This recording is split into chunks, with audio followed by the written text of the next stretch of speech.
GV Reddy resign చేశాక MD దినేష్‌ని కూడా బదిలీ చేయడం జరిగింది. అంటే ఎలా అంటారు అసలు? ఇప్పుడు ఇక్కడ ఎలాగంటే సమర్థించుకోవటం ఎంత హాస్యాస్పదంగా ఉందంటే, ఒక ప్రముఖ దినపత్రికలో వచ్చింది. ఏమని, ఆయన దినేష్ కుమార్ గారు వైశ్య సామాజిక వర్గానికి చెందినవాడు, ఏ విధంగా తొందరగా చర్యలు తీసుకుంటే ఎట్లాగా అంటే, వైశ్య సామాజిక వర్గం అయితే ఒకటి, లేకపోతే ఇంకొకళ్ళు అయితే ఇంకోటి. తప్పు జరిగినప్పుడు అధికారి మీద చర్యలు తీసుకోవాలి వెంటనే.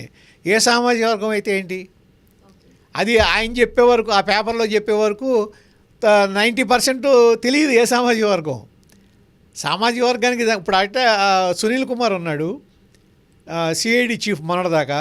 ఆయన ఏ సామాజిక వర్గం? ఎస్సీ సామాజిక వర్గం. ఎస్సీ సామాజిక వర్గం కాబట్టి ఆయన మీద కేసు పెట్టరా? రఘురామకృష్ణరాజు మీద కస్టోడియల్ టార్చర్కి రఘురామకృష్ణరాజుని గురి చేసి ఆల్మోస్ట్ ఆయన చంపడానికి ట్రై చేస్తే, అటువంటి వ్యక్తిని ఇవాళ దాన్ని విచారణకు పిలిపిస్తే, ఆ సునీల్ కుమార్ ఎస్సీ కాబట్టి ఇది వాళ్ళ మీద యాక్షన్ తీసుకోవద్దంటావా?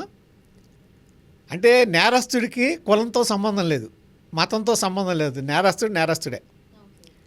ఆ విధంగా చూడాల్సిందే. వీళ్ళలోనూ వచ్చిందిగా, అన్ని మీడియాలోనూ వచ్చిందిగా, అన్ని పేపర్లోనూ వచ్చిందిగా.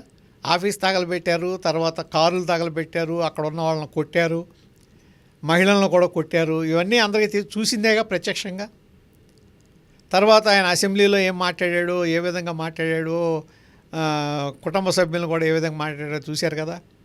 సరే, అదొక పక్కన అయితే, ఎవళ్ళైతే దాని మీద ఫిర్యాదు చేసాడో సత్యవర్ధన్ అనే అతను, పార్టీ ఆఫీస్ కంప్యూటర్ ఆపరేటర్ని, అతన్ని నువ్వు కిడ్నాప్ చేసి తీసుకొచ్చి మీ ఇంట్లో ఉంచుకుని మళ్ళీ మరుసటి రోజు తీసుకెళ్ళి కోర్టులో ఏది వేరే స్టేట్మెంట్ నేను ఇచ్చిన దాన్ని వాపస్ తీసుకుంటున్నాను అని చెప్పి స్టేట్మెంట్ ఇచ్చి మళ్ళీ అతన్ని తీసుకెళ్ళి వైజాగ్ తీసుకెళ్ళి వాళ్ళ కస్టడీలో పెట్టుకుంటే, మొత్తం ఇవన్నీ కూడా రికార్డెడ్గా పోలీసులు దొరికితే, సీసీ ఫుటేజ్తో సహా దొరికితే, అతన్ని వైజాగ్లో వాళ్ళ కస్టడీలో ఉన్నవాడిని బయటికి తీసుకొచ్చి అతను మళ్ళీ వెళ్ళిపోయి 164 స్టేట్మెంట్ ఇస్తే కోర్టుకు వెళ్ళి, ఏ విధంగా అది మీరు ఏ దాని ప్రకారం అది అక్రమ అరెస్ట్ అవుతుంది? అది అక్రమ అరెస్ట్ కాదు కదా. సరే, పోసాని కృష్ణమురళి గారు ఉన్నాడు, మరి మంచి మేధావి, రచయిత, యాక్టరు, డైరెక్టరు, అటువంటి వాడు నిజంగా ఆ విధంగా ఒక రాజకీయం కోసం దిగజారుతాడని మాత్రం అనుకోవాలి.